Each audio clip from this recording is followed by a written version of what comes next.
Alright, so my name is Fernando, and we just did a session on strategies for team restart. So essentially this is about injecting a coach into a team that already has an existing process, and what kind of strategies can you apply in that situation when you're not allowed to, or it's not possible for you to just stop the team to run a full restart, a restart process, as Lisa Atkins suggests in her book. But essentially what we discuss is that in a startup for a team, when you're going to start Agile in the team, you can do things like helping the team learn about their process, about their teammates, what type of skills they bring into the team and things like that, and what's the work ahead. Now, I just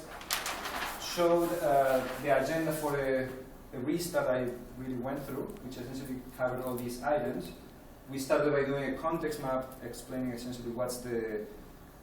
what the context of the application is, what the application is about. Then we drew a map of stakeholders and external team members, so what people outside the team we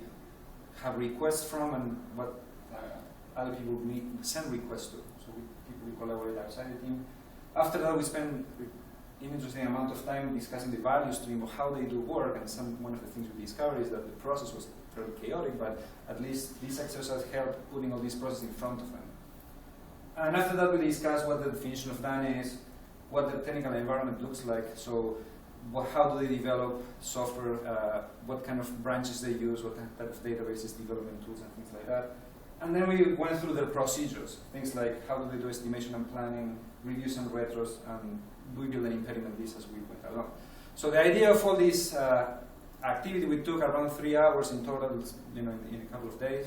was to make the team aware of what their process was and what their practices were or were not, and use that as a way to encourage the conversation afterwards and drive the improvements.